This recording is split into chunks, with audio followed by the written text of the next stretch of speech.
Welcome back to the show. I hope you're learning a lot as we are. But right now, I'm going to allow my other anchors express their questions so that we can move further. First, I'd like to say thank you very much for all you do in the political scene. I mean, your bio is very, very awesome. And with the way you're speaking, I could see the passion you have for the political space. I like us to talk about international scene because you mentioned Rwanda the other time. But I would still agree that in the whole of Africa, women are less represented. All we see First Lady Olurem Tinubu do is to anchor events in Abuja, bringing all the wives of the governors in and out, and there's just talk and talk and talk, and there's Ashebi. Just last week, Saturday, they connected via live on TVC, and there was just long talks and long talks. Now, I want us to talk about, if you could remember, one of the African leaders, Millie Odiambo, that she said she is a bad girl. The good girls don't get the seat. The bad girls get the seat. Which means for you to thrive in the political space, you have to either play really, really dirty. Now, looking at the international space, as I'm still building up, just in the US election, we had a female come out to represent the interests of the female. And most of the people she used to canvass for her position are the likes of Beyonce, Megan Thee Stallion, all females. But what happened? She did not emerge as the president of the United States of America. So I'd like to ask you now that from the international level, do you feel like something close to inclusion can happen from the international space before we even start talking about our dear country, Nigeria? Can I add to that? Please do.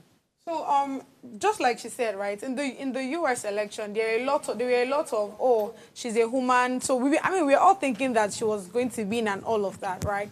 But I want to ask this: is it that there are certain political positions that women cannot, come in? Because I hear people say that where America is right now, they need a man and not a woman. So to add to the question, right, is it that there are certain positions that women cannot go into? I want you to answer that, please.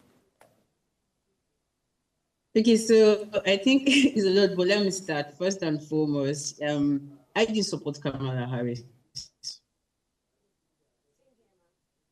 I'd like to know why you did not support her. Okay, yeah, so even when I started, so for me as someone who's involved in governance, I look at what your party is saying and I try to analyze. And, the lady on T-shirt said something about when you come into power, initially when she started speaking, she said something about you have to do something that is going to favor your country. Yeah. And that is also in the political space or in the governance is also known as foreign policies, right? So foreign policies, probably national policies, you have to do some things, you have to make decisions that have to be of the best interest of your people or those you're representing. So for me, I don't think most of what she stood for are things I aligned with, even politically. So I know a whole lot of people had a personality with Trump, but then again, we're looking at what the party is saying and his other review. I know people say, oh, he's stubborn and all of that, but I didn't support her. I had my personal reasons. I looked at also the people she was representing, the Democrats, the Republican. I look at both of them and I actually drew a conclusion to who had more interest or the foreign policy. And if you look at it, I don't know if you followed up the news, a lot of things from the stock market, he's made some key decisions that is making everybody kind of like smile or boom. I think that is part of the reasons why I followed him, and I still don't have regrets. I know some people reached out and they're like, oh, Martha, she's a lady and all of that. I said, no, I know many times we've supported ladies. So not because a woman is running for an office means that I should automatically support her. I think people have the choices to actually decide to say, okay, is this woman going to do this bidding? Is this interest? It still boils down to interest. So if it's still not aligning, I don't think, everybody's open. And you also mentioned something about Beyonce and the rest of them. So let's take Nigeria, for example. We've had series of election. So Trump, what's his name? Elon Musk, for example, is a billionaire. But then again, you could see how involved he was in the political space.